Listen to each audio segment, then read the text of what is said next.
You wake to the muffled clatter of wooden sandals and the soft creak of bamboo blinds rustling against the wind.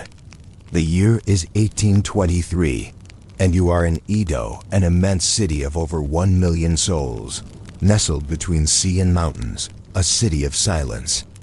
And noise, order and movement, all constructed largely of wood, paper, and determination. As the sun climbs behind the mist over the Sumida River, Edo stirs gently to life. The thatched roofs glisten faintly with dew. Crickets have only just finished their shift, replaced by the first calls of tofu sellers and the steady rhythm of charcoal bearers. And there's something odd, something strangely peaceful about this city. Despite its size, despite its population, there is little waste. Even in its busiest marketplaces or along its busiest canals, there are few signs of rubbish, and the city never smells quite as foul as one might expect of a metropolis, because almost nothing in Edo was thrown away. You see, Edo-Era Japan was built on the principle of frugality, but not the kind of frugality that preaches restraint out of virtue. This was a system born of necessity and refined by custom. Resources were scarce, imports were limited, and the Tokugawa shogunate enforced a strict isolationist policy known as Sakoku closed country. That meant everything, from umbrella paper to ash, had to be reused, repurposed, or remade. And over time, a society evolved that mastered the art of recycling, not as an ecological crusade, but as an ordinary part of daily life. Consider, for example, the paper. Edo ran on it. It clothed the shoshi screens of every home, served as ledgers, letters, wrapping, books, even umbrellas. But once that paper became worn or too fragile to write upon, it did not vanish into some hidden heap behind the city gates. Instead, it was collected. You, the Edoid of this imaginary journey, might spot a man walking with 2 large baskets slung over his shoulders, calling softly, "Kamikai, kamikai." Old paper, old paper. He is a kamikaya, a paper collector, and he walks neighborhood to neighborhood gathering used washi paper. What he collects will be soaked, beaten, and reformed by kamisuki artisans into fresh sheets. This recycled paper is not some lower-tier product either. It will be sold again to merchants, publishers, or umbrella makers. Even the bits too tattered for recycling find a role. Sometimes they're used as kindling, sometimes as packing for fragile items, and even sometimes for the poorest residents as an emergency form of insulation during winter months. Umbrellas, too, were made largely of paper and bambuso. You might think they'd be flimsy, prone to breakage. In truth, they were durable and most importantly fixable. The kasabeya, umbrella repairers, had stalls all across the city. When your umbrella broke, you didn't throw it away. You walked it to one of these tiny shops, where a man with gnarled fingers and pinched eyes would rewrap the bamboo ribs in fresh paper, reapply oil coatings, or replace torn panels, often while humming a slow song about rain. He might even etch your family crest onto the oiled surface with soot ink, giving it a touch of personalized elegance. This culture of repair extended everywhere. Ceramic bowls were taken to kintsugi artists who mended the cracks with lacquer mixed with gold, thus transforming the flaw into a feature. Clothes were patched and re-dyed until their original colors were nearly impossible to guess. Metal tools were sharpened, rehandled, and reshaped. Wooden sandals had replaceable solace. Even human waste wasn't wasted. That's right, the cities. Night soil, as it was called, was collected every morning by specialized crews who purchased it from households. This resource, a euphemism for human excrement, was highly valued by farmers who needed fertilizer for their fields. In fact, wealthier neighborhoods could charge higher rates for their night soil, as it was thought the residents' richer diets made for better compost. The process was managed with surprising efficiency. Slop collectors, known as funamushi, or kiyakusha, would come through the alleys with large barrels, negotiating directly with landlords. The contents were stored on covered boats, ferried downriver, and sold to rural composters. In a way, even the city's most unmentionable outputs became part of a larger agricultural system. There was something elegant, even poetic, about the circularity of it all. And yet, this wasn't always seamless. Fires frequent in a city made of wood and paper often erased entire districts. The recycled materials, well-oiled umbrellas, flammable kindling, lacquered furniture became hazards. The Great Fire of Mairaki in 1657 destroyed over 60% of the city and killed over 100,000 people. Afterward, the government restructured entire neighborhoods, widening streets and creating open fire breaks. But they never changed the essential nature of Edo's recyclability. They simply adapted, not. Everything could be reused, of course. But even the idea of waste as a permanent loss was foreign to Edo society. Dust, ash, hair trimmings, broken combs all were cataloged in their own miniature economies. Ash, for instance, was sold by the bucket for use in cleaning or manufacturing. Hair was collected by barbers and wig makers. Broken pottery could be used as drainage in gardens. Bamboo offcuts were burned as fuel or repurposed as kindling sticks. Behind this system wasn't just resourcefulness, but an intricate web of professions, small, specific tradespeople, who each played a role in extending the life of a thing. You might pass a yoroshishi, a lacquerware mender, brushing resin on a cracked bento box, or a binti-ishi, an oil paper craftsman, carefully layering oiled paper onto a lantern frame. These artisans were not romanticized back then. They were not seen as ecological heroes or even particularly important. But they were part of what made the city function smoothly, like the slow gears of a giant wooden clock. It all came back to the same idea. Nothing should be wasted. Not time, not paper, not light.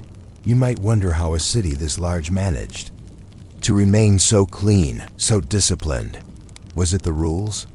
The reputation of the samurai class? Or the communal expectations of neighbors watching neighbors? Perhaps it was all of these, or perhaps it was something older, an echo of a Buddhist worldview, quietly whispering in the background, reminding people that all things are impermanent. Therefore, repair what you can, reuse what you must. And when it finally falls apart, burn it gently, bury it deeply, and move on. As evening falls, the scent of grilled fish and miso soup drifts through the alleys. Lanterns glow with flickering calm. You hear the distant cry of another vendor, Furuimato, old things, calling for broken pots, torn rags, or rusted tools. He knows something you're only just beginning to suspect. Even in a city where everything is temporary, nothing is truly gone. But how did such a culture of careful reuse coexist with the rise of commercialism? As Edo's population surged and its merchant class grew ever more affluent, the sound of the marketplace is never loud in Edo, more like a tide of murmurs and movement than the shouting chaos of a Western bazaar. By mid-morning, you've wandered into the Nihonbashi district, the city's commercial heart, where lanterns dangle from wooden beams like sleepy fireflies and shop signs creak gently overhead. Here, the merchant class, the chonin, rule in everything but name. Though the samurai may have wielded political authority, it was the chonin who kept Edo's economy flowing. They dealt in everything: sake, fans, rice, lanterns, combs, fish, tobacco, sandals, and silence, yes, even silence, which was bought by paying a fee to prevent your neighbor from complaining about your noisy courtyard gatherings. What's curious is how this affluence coexisted with a deep culture of reuse. Take, for instance, the kimono. A status symbol, certainly, but it was rare, almost unheard of, for a kimono to be worn by only one person for life. Instead, a single high-quality kimono might pass through 5 or 6 owners, gradually patched, resized, redyed, or transformed into children's garments, then futon stuffing, and finally into cleaning rags before its final farewell. There were entire markets devoted to second-hand goods called bubusho. These weren't dingy bargain pits. They were vibrant, organized spaces where goods were exchanged, mended, and resold. The average Edoite wasn't ashamed to shop there. On the contrary, frugality was seen as clever, resourceful. You pause at one such stall now. A young boy, maybe 12, stands behind it, calmly sewing a small pouch from scraps of faded cotton. His family has likely sold scraps like this for generations. Next to him, a row of tin tools glint softly in the sunlight. All reused, all slightly worn, all perfectly functional. You ask him in this dreamlike journey, you can speak Edo-Japanese, where he learned to sew. My obasan, he replies, smiling. His grandmother. The concept of matanai floats in the air here. It's hard to translate perfectly, but it means something like, what a waste, but with layers of reverence, regret, and a hint of moral discipline. It's not just about throwing things away, it's about honoring their usefulness, respecting the time and hands that made them. There is another shop nearby with an old man who specializes in zori, the straw and fabric sandals worn by much of the population. Instead of making new ones, he gathers worn pairs and replaces the soles. The thong straps, once frayed, are rewoven from used kimono silk. Even the straw used in the base often comes from discarded tatami mats. This isn't eco-conscious. In the modern sense, it's not framed as activism. It's just how life works, and still, commercialism grows. By the 1830s, illustrated catalogs began to appear, early forms of mass advertising, promising everything from toothpicks to decorative hairpins. Some shops even specialized in fashionable umbrellas with colorful lacquered handles.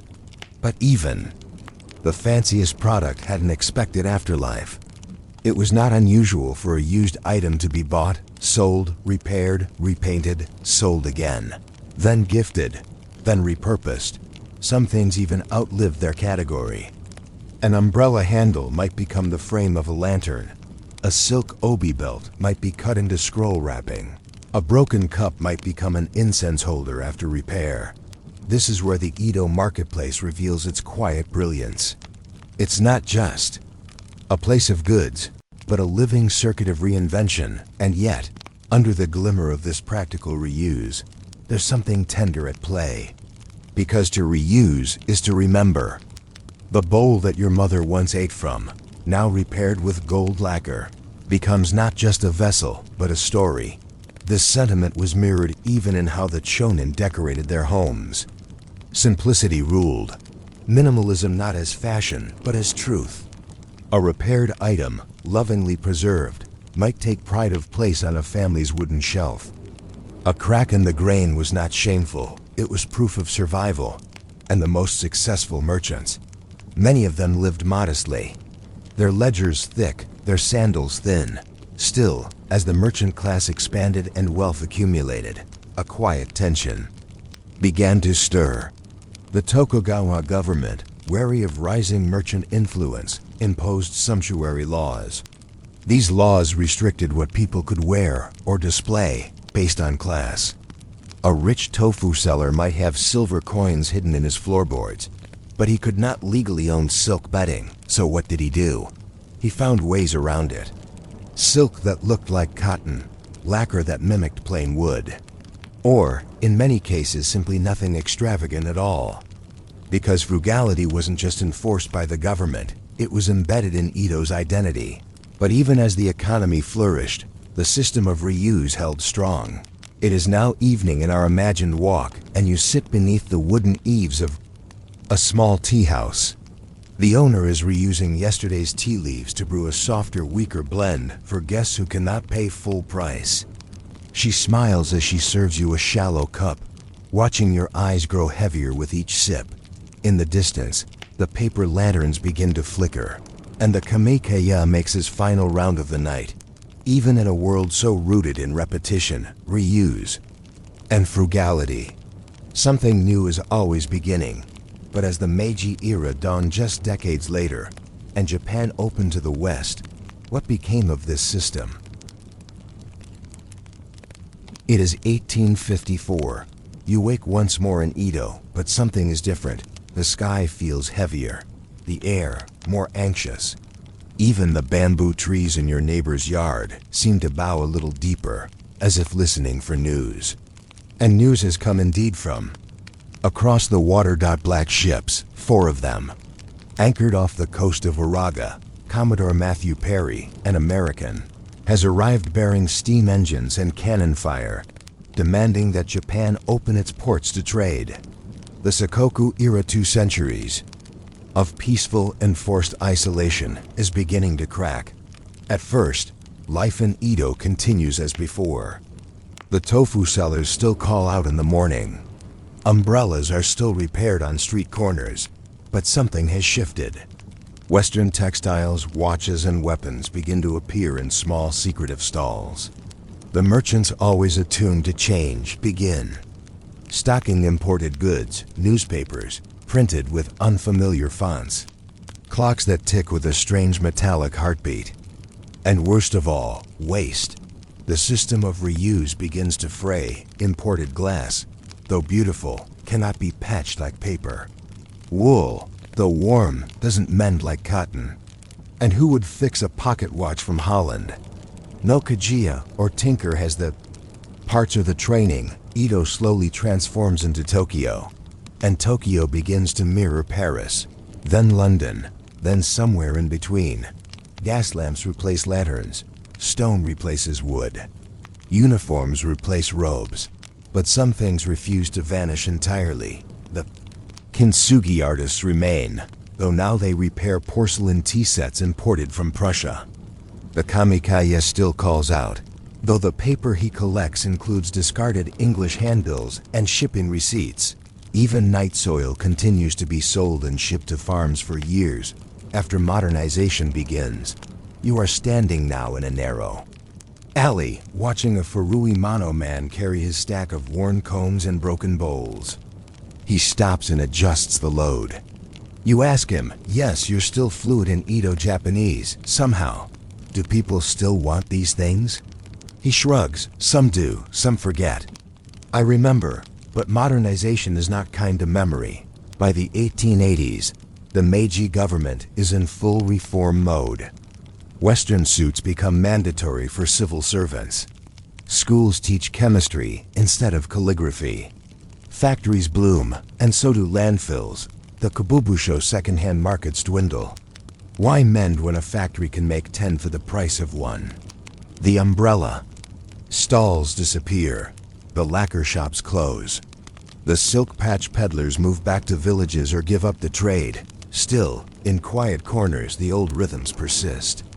In some homes, a grandmother still folds old kimono into patchwork futon covers.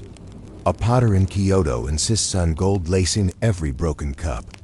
And a schoolchild might be scolded by her grandfather for wasting a scrap of paper. Maranai, he whispers.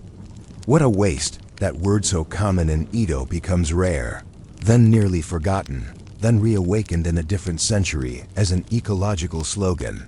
Back in our time, we marvel at the fragility of modern things. Our phones break. Our zippers jam. Our plastics pile up. And sometimes, late at night, we think about how a city once thrived where nothing was wasted, not even the ashes of a burnt fan, and we wonder, was it really so boring? As you drift off to sleep in this imaginary Edo, the sounds of the city return. A creaking ox cart, a paper lantern snapping in the breeze, and the distant voice of a vendor, calm, persistent, almost musical. Old paper, broken bowls, forgotten things. He walks slowly, gently into the mist, and just like that, Edo vanishes. But nothing was truly lost, only remade.